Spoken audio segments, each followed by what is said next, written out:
जो angles form होते हैं φ1 एंड φ2, जो एंगल्स फॉर्म होते हैं φ1 एंड φ2, उनकी मदद से हम क्या करते हैं, कुछ इक्वेशन डिराइव करते हैं। जो इक्वेशन हमें मिलता है म्यू नॉट बाय 4 पाई या फिर mu not I by 4 pi r in bracket sine φ1 plus sine φ2।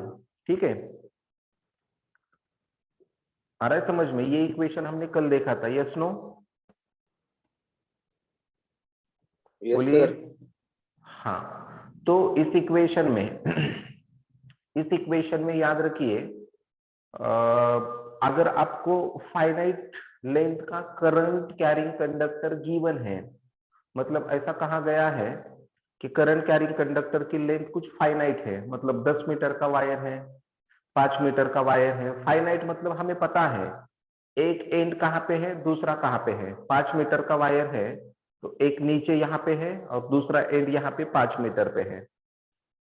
तो उसके लिए वो फॉर्मूला यूज करेंगे हम, mu not I divided by 4 pi r in bracket sine φ1 plus sine φ2। लेकिन कभी कभार क्या होता है प्रॉब्लम में, फाइनाइट वायर की जगह आपको इनफाइनाइट वायर गिवन होती है। इनफाइनाइट वायर मतलब हमें ये पता नहीं होता कि उसका लोअर एंड कहाँ पे है और अपर एंड कहाँ पे है, मतलब लोअर एंड कहाँ से स्टार्ट हो रहा है, अपर एंड कहाँ पे खत्म हो रहा है। इनफाइनाइट बता नहीं सकते वायर की लेंथ कितनी है, 10 मीटर है, 100 मीटर है, 2 किलोमीटर है, 5 किलोमीटर है, 100 किलोमीटर है, 1 लाख किलोमीटर है, कुछ भी बता नहीं सकते। इन्फिनिटी का मतलब कुछ भी हो सकता है जो कि हमारी सोच के बाहर है। तो जब इनफाइनाइट वायर होती है तो एट दैट टाइम φ1 φ2 की वैल्यू हम क्या कंसीडर कर लेते हैं बेटा? 90 डिग्री। तो फिर से हमें एक इक्वेशन मिलता है mu not I divided by 2 pi r. Is that clear, yes no? बोलिए। Yes sir. बोलिए। हाँ, उसके बाद हमने देखा था कि अगर कोई सेमी इनफाइनाइट वायर है, मतलब एक वायर का एंड मुझे पता है यहां से स्टार्ट हो रहा है, लेकिन ऊपर कहां तक जा रहा है उसकी वैल्यू मुझे कुछ पता नहीं है। उस केस में जो नीचे वाला एंड जहां से स्टार्ट हो रहा है उस एंड पे हम एक पॉइंट कंसीडर करते हैं पी, जहां पे φ1 की वैल्यू 90 डिग्री एंड φ2 की वैल्यू φ2 की value 0 degree. 30 is degree. That clear? ठीक है, जी। तो इस तरह के कुछ हमने क्या किए थे, इस तरह के कुछ केसेस वगैरह डिस्कस किए थे। ठीक है, तो आज उन्हीं केसेस के ऊपर कुछ प्रॉब्लम करने की हम कोशिश करेंगे।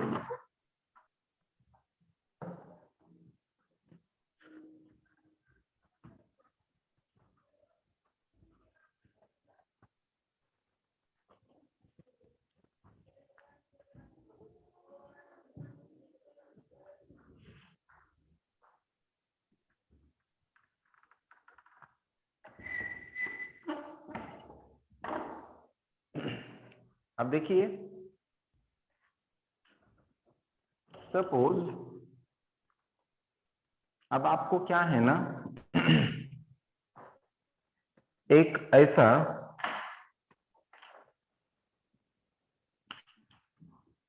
स्क्वायर गिवन है। कल के केसेस के ऊपर हम यहां पे एक प्रॉब्लम ले लेंगे। ठीक है, इस स्क्वायर को हमने नाम दिया A B C D. Square का सपोज ये है सेंटर। ठीक है, और मैंने कहा इस वायर में से आई इतना करंट पास हो रहा है ऐसे एंटी क्लॉकवाइज डायरेक्शन में ऐसे। ठीक है, और आपको क्या करना है, ये सेंटर जो दिख रहा है इसे हम कंसिडर करेंगे पॉइंट पी। कौन सा पॉइंट कंसिडर करेंगे? Point P. तो आपको इस पी की जगह, मतलब सवाल ये है फाइंड फाइंड वेक्टर बी, मतलब magnetic field at point P. ठीक है, अब देखिए इधर इधर देखिए पॉइंट पी है और हमारे पास जो करंट कैरिंग कंडक्टर है वो किस फॉर्म में है बेटा, किस फॉर्म में है, क्या है ये, स्क्वायर। स्क्वायर। और स्क्वायर मतलब उसकी हर एक साइड कैसी होती है, सेम होती है इक्वल। ना, यस नो। Yes sir. तो सपोज स्क्वायर की साइड है, ये वाली जो लेंथ दिख रही है ये लेंथ है suppose small a, this is also small a, this is small a and this is also small a. अब हमें पॉइंट पी पे मैग्नेटिक फील्ड फाइंड आउट करनी है। अब ये स्क्वायर हम कंसीडर कर रहे हैं, मतलब स्क्वायर में कितनी साइड है बेटा, 4। 4, मतलब ये हो गई फर्स्ट साइड, ठीक है, ये हो गई आपकी फर्स्ट, ये हो गई सेकेंड, ये हो गई सपोज थर्ड एंड ये हो गई फोर्थ। अब ये 4 साइड मतलब हम 4 अलग अलग करंट कैरिंग कंडक्टर कंसीडर कर सकते हैं ना, स्ट्रेट लाइन। तो यस सर। पॉइंट पी पे जो मैग्नेटिक फील्ड होगी, सुनिए मेरी बात, पॉइंट पी पे जो मैग्नेटिक फील्ड होगी वो magnetic field side A B की वजह से होगी, प्लस साइड बी सी की वजह से होगी, प्लस साइड सी डी की वजह से होगी, प्लस साइड डी ए की वजह से होगी, यस नो। Yes sir. मतलब यहां पे मैं ऐसा कह सकता हूं, मैग्नेटिक फील्ड एट, मतलब net magnetic field at point P is equals to magnetic field due to first conductor plus magnetic field due to second conductor plus magnetic field due to third conductor plus magnetic field due to fourth conductor. Is that clear, yes no? Yes sir. हाँ, तो अब देखिए सबसे पहले हम क्या करेंगे, B1 को कैलकुलेट करेंगे। किसे कैलकुलेट करेंगे, B1 को। Therefore B1 is equals to, अब देखिए B1 मतलब ये सिर्फ ये वाला करंट कैरिंग कंडक्टर AB दिख रहा है, मतलब AB सपोज मैंने ऐसा लिया, mu not I divided by, पहले फॉर्मूला लिखेंगे 4 पाई, फॉर्मूला क्या होता है 4 pi R sine of phi 1 plus sine of क्या बेटा फाई 2, ऐसा फॉर्मूला होता है। अब ये R मतलब क्या होता है, पॉइंट P का करंट कैरिंग कंडक्टर से परपेंडिकुलर डिस्टेंस। अब मुझे बोलिए, अगर AB इसे हमने करंट कैरिंग कंडक्टर कंसीडर किया, तो इस करंट कैरिंग कंडक्टर से P तक जो परपेंडिकुलर डिस्टेंस होगा वो परपेंडिकुलर डिस्टेंस क्या ये होगा जो मैंने अभी ड्रॉ किया है, यस नो? देखिए पॉइंट P, ये R मतलब कौन सा डिस्टेंस होता है, करंट कैरिंग कंडक्टर से पॉइंट P तक का डिस्टेंस होता है। अब करंट कैरिंग कंडक्टर क्या कंसीडर कर रहे हैं बेटा, AB ना, मतलब ये ऐसे, this is AB, this is AB। अब यहां पे आपका पॉइंट P है, तो ये डिस्टेंस मतलब R होता है ना, यस नो? Yes sir. अब देखिए ये डिस्टेंस मतलब R, तो यहाँ पे R की वैल्यू कितनी होगी, यहां से यहां तक डिस्टेंस कितना है ये A/2।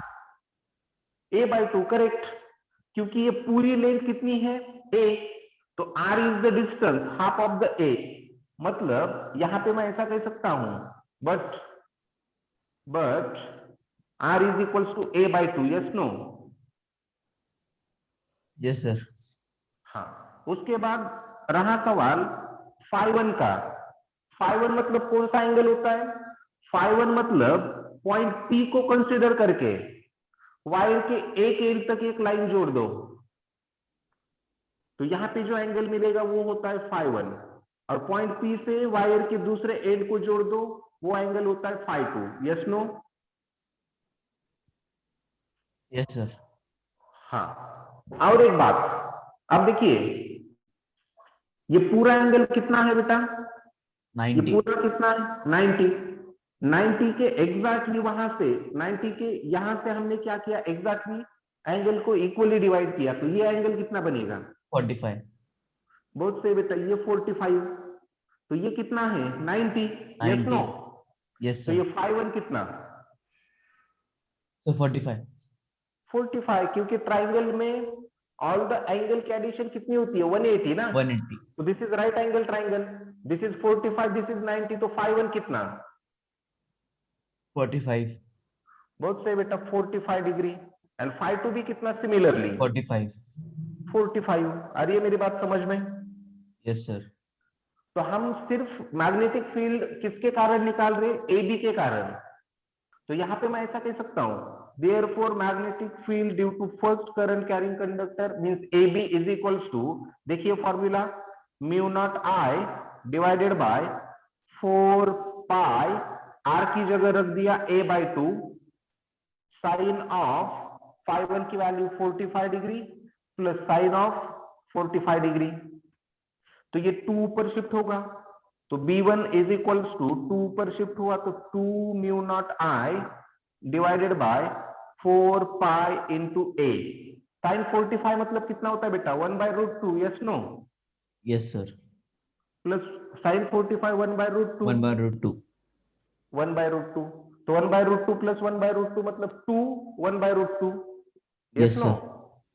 तो B1 इज इक्वल्स टू, देखिए क्या मिल रहा है, B1 इज इक्वल्स टू, इसे सिंप्लीफाई कर सकते हैं आप, या फिर आगे चल के सिंप्लीफाई करेंगे, 2 mu not I divided by 4 pi A, 1/√2 plus 1/√2 मतलब 2 2 upon root. 1/√2, ठीक है?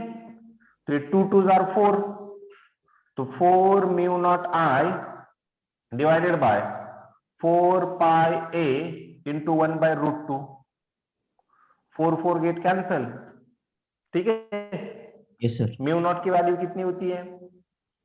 म्यू नॉट की वैल्यू होती है 4 पाई इंटू 10⁻⁻⁷ इंटू आई इंटू 1/√2 की वैल्यू होती है 0.707 divided by pi into A, pi pi get cancel, तो जो कुछ आएगा 4i into 0.707 into 10⁻⁷ divided by कितना बेटा? A. ये मैग्नेटिक फील्ड हमें सिर्फ मिली किसके कारण? किसके कारण? AB के कारण, B1. मतलब फर्स्ट करंट कैरिंग कंडक्टर के कारण। अब मेरा Yes, sir. सवाल आप लोगों के लिए यह है, क्या BC के कारण भी सेम मैग्नेटिक फील्ड होगी? Yes, क्योंकि sir. कंडक्टर की लेंथ सेम है, ये डिस्टेंस भी सेम आएगा, phi 1 phi 2 की वैल्यू भी सेम आएगी, yes no? Yes, sir. And theta भी same आएगा. हाँ, तो स्क्वायर में हर साइड से गिवन पॉइंट पे, पॉइंट P पे जो मैग्नेटिक फील्ड मिलेगी वो मैग्नेटिक फील्ड सेम मिलेगी, yes no? Yes, yes sir. No? तो यहां पे मैं ऐसा कह सकता हूं, देखिए इधर, therefore B net is equals to 4 times of B1, Yes, are you sir. Getting? 4 times of B1, तो B net is equals to कितना बेटा? B net is equals to 4 in bracket, सिर्फ कॉन्सेप्ट समझ लो, 4i into 0.707 into 10⁻⁷ divided by कितना बेटा? A। जो कुछ आएगा वो हमारी B नेट होगी, और B नेट कहां पे होगी, किस पॉइंट पे होगी? पॉइंट P पे होगी। Are you getting? Yes, sir. ठीक है, right down this one, Yes, sir. Right down.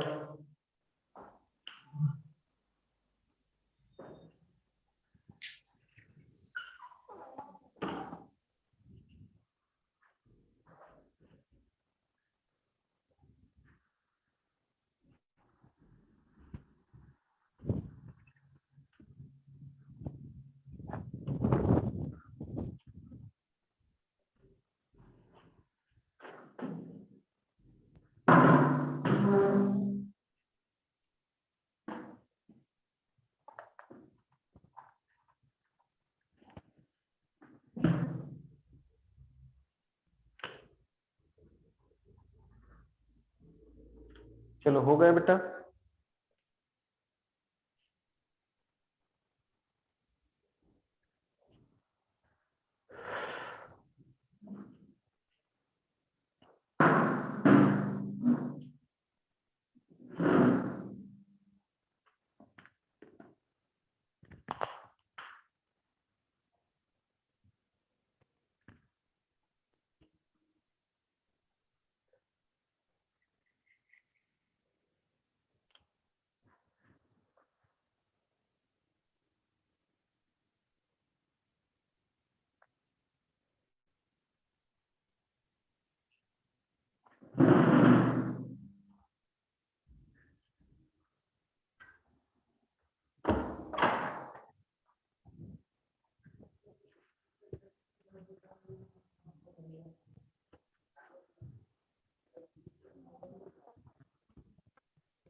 चलो हो गया बेटा, बोलो हो गया, yes no? Yes, sir. Yes, sir. ठीक है, चलो एक सवाल करेंगे।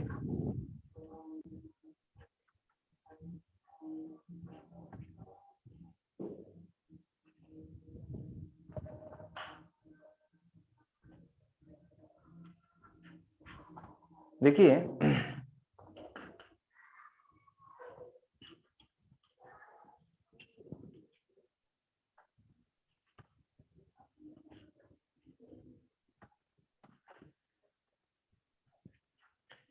देखिए इधर, सपोज अब आप मुझे बताओगे, ये होमवर्क के लिए होगा आपके लिए, ठीक है? Calculate B at P, B net at P. Suppose this is the square, ठीक है?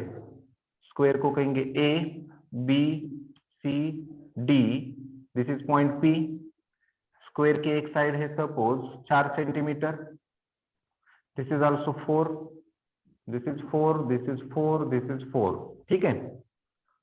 उसके बाद इस करंट कैरिंग स्क्वायर लूप से I is equals to suppose 4 ampere इतना करंट पास हो रहा है, लाइक दिस। तो पॉइंट P पे मैग्नेटिक फील्ड कितनी, सॉल्व करेंगे ना? Yes, Yes, sir. sir. ठीक है, उसके बाद ठीक है, लिख लिया सवाल? Yes, sir. ओके, चलो और एक सवाल। सपोज आपको अब एक रेक्टेंगल गिवन है, like this. Consider calculate B net at point P, at point P। और ये रेक्टेंगल ऐसा गिवन है, देखिए इधर, लाइक दिस, ठीक है? ये पॉइंट P है, रेक्टेंगल है ए बी सी डी, जिसमें से I is equals to suppose current जा रहा है कुछ 2 एम्पियर, ठीक है? या फिर I इतना करंट जा रहा है ऐसे, ठीक है? करंट की इस रेक्टेंगल की लेंथ है सपोज ए इतनी, और ब्रीथ कितनी है बी इतनी। तो पॉइंट पी पे मैग्नेटिक फील्ड कितनी, सॉल्व कर पाओगे? ट्राई करेंगे, सर बोलो। तुम्ही ब्लॅक मार्कर वापरा ना, रेड दिसत नाही. ओके हाँ ठीक सर, है, रेड दिसत नाही. ओके ठीक है, दोबारा मैं डायग्राम ड्रॉ करता हूं। देखिए, there is one rectangle, calculate B net at point P, and there is a rectangle ABCD, A B C D। Current जा रहा है I इतना, ऐसे ऐसे ऐसे, ठीक है? इसकी लेंथ है A इतनी, और ब्रीथ है इसकी B इतनी। तो पॉइंट P पे मैग्नेटिक फील्ड कितनी, सॉल्व करोगे, बोलो। Okay, yes no? Yes, sir. At least try try तो करो, नहीं आ रहा तो मैं बता दूंगा आपको क्या करना है, ठीक है?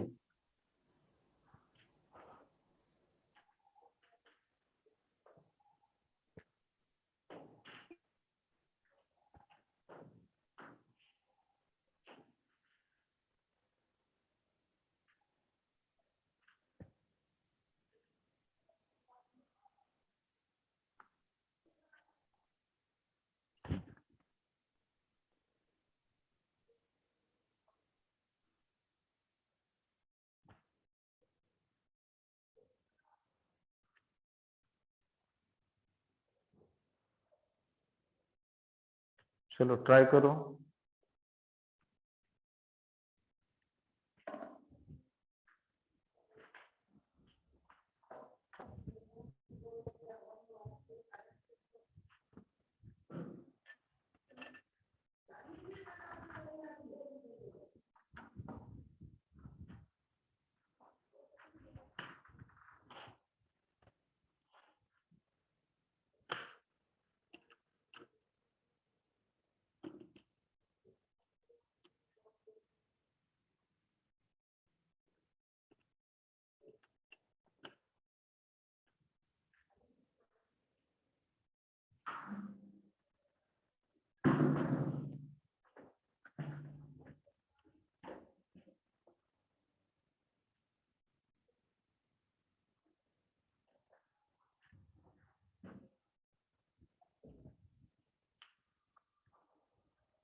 चलो हो पा रहा है, सॉल्व हो पा रहा है बेटा?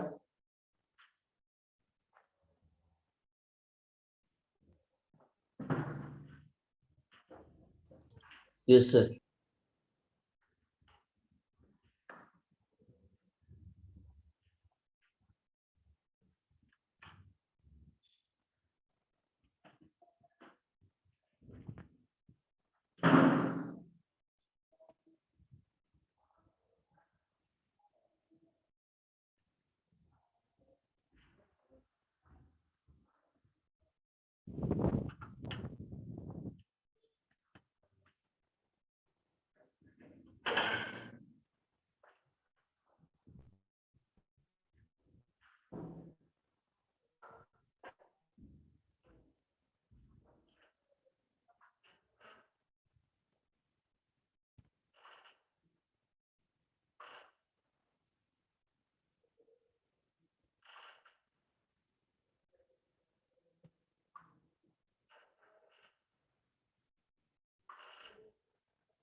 बोलो कितना आएगा?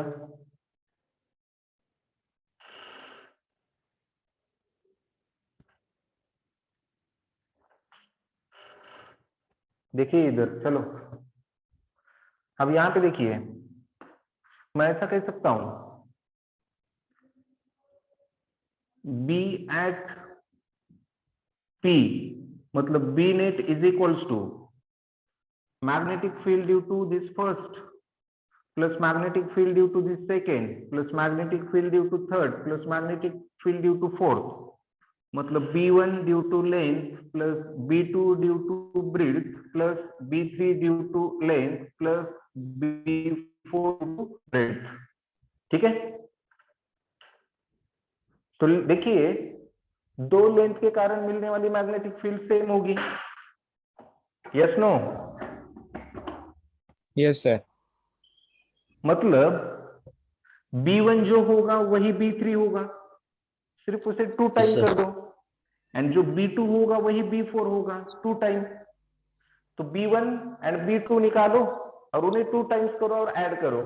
तो सबसे पहले हमने अगर कंसीडर किया, therefore B1 is equals to, देखिए B1 is equals to formula बनेगा mu not I divided by 4 pi r sine of phi 1 plus sine of Right. Phi 2।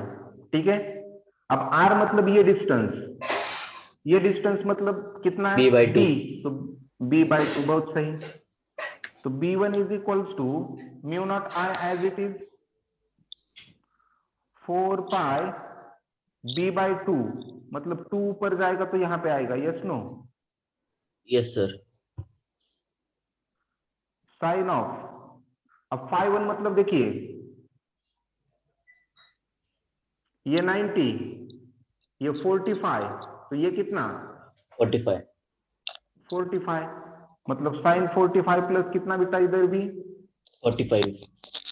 Sign 45, तो साइन 45 साइन 45 हमने देखा था, b 2 is upon equals root two 2. Twice mu not I divided by 4 pi b into 2 into 1 by root 2, ठीक है। Yes, sir. 2 into root 2 by 2, तो 2 2 jar 4 करो, तो b1 मिलेगा, b1 is equals to 4 mu not I divided by 4 pi r into root 2, ये b1 मिला, लेकिन b1 के कारण जो मैग्नेटिक फील्ड है वही मैग्नेटिक फील्ड इस डीसी के कारण होगी, यस नो। Yes, sir. मतलब मैं यहां पे ऐसा लिख सकता हूं, therefore b3 is equals to also 4 mu not I divided by 4 pi r under root 2, ठीक है, इंटू b, सॉरी r की जगह है ना वो, R की जगह B है sir. यस यस यस, ठीक है। सिमिलरली b2 के लिए कितना होगा, b2 मतलब सपोज ये करंट कैरिंग कंडक्टर लिया, तो ये डिस्टेंस हुआ कितना a A बाय by 2, 2. मतलब सिर्फ b की जगह क्या लेना है आपको, Sir, B नीचे होगा ना, 4 pi B होना चाहिए ना, 4, pi B. Yes yes yes, 4 pi b, correct. तो देखिए इधर b2 मतलब कौन सा डिस्टेंस, ये डिस्टेंस ना a बाय 2, मतलब यहाँ पे सिर्फ b बाय 2 की जगह a बाय 2 लिया तो इक्वेशन डायरेक्टली लिख सकते हैं ना, 4 mu not i divided by 4 pi a under A root 2, root 2. Yes no, Yes, sir. and therefore b4 is equals to also 4 mu naught I divided by 4 pi a under root 2, therefore b net is equals to, इन चारों के addition, चारों के addition मतलब 2 times of this plus 2 times of this, yes no, Yes, sir. मतलब 2 times of mu not I 4 pi B under root 2 plus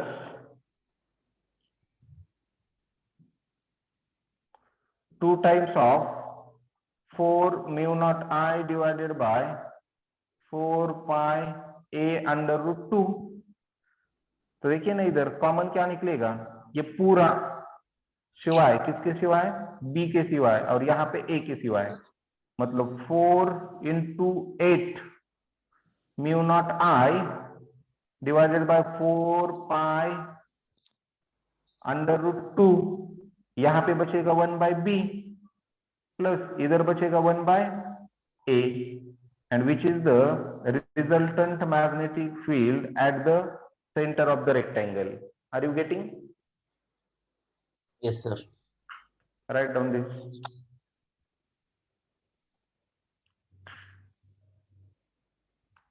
लिखो इसे,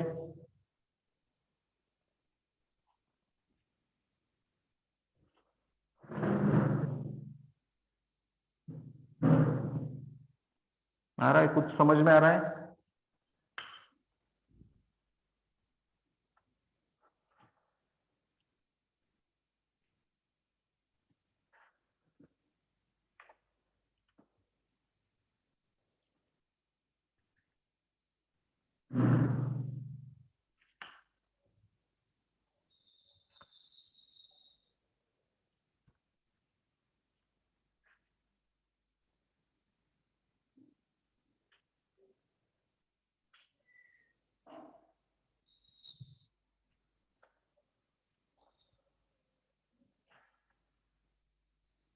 ठीक है, दिख रहा है बेटा, Yes, sir. Yes, sir. A D के रिस्पेक्ट में एंगल 45 45 ही थे, ठीक है।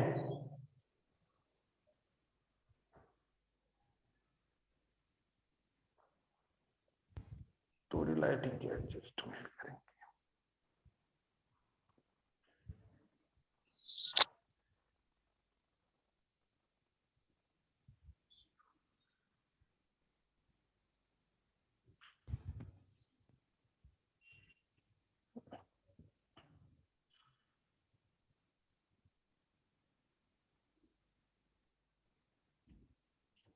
चलो हो गया बेटा।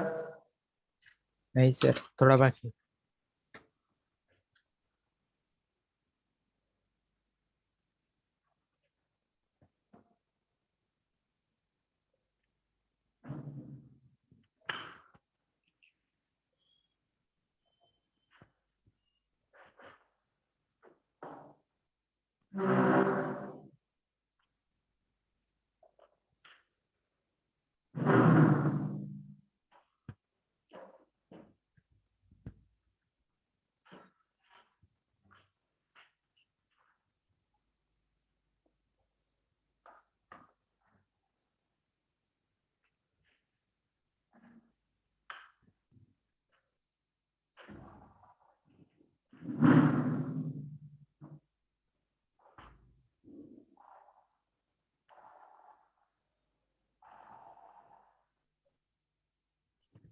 चलो हो गया बेटा।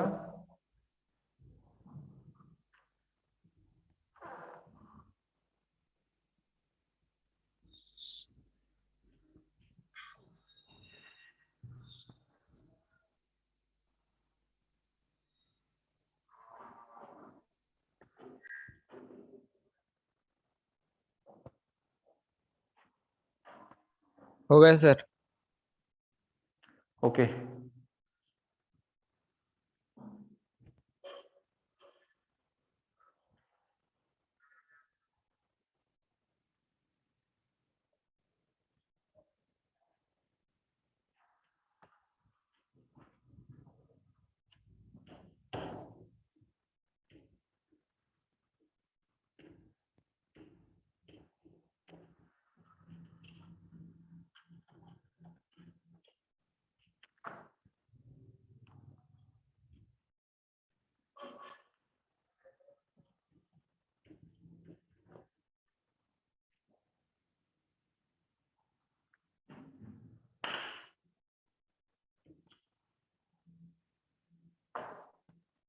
सपोज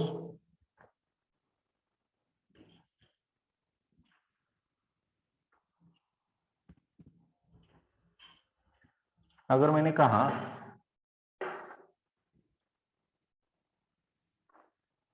एक इक्विलैटरल ट्रायंगल है, third question, calculate vector B at P. ठीक है, दिस इज इक्विलैटरल ट्रायंगल।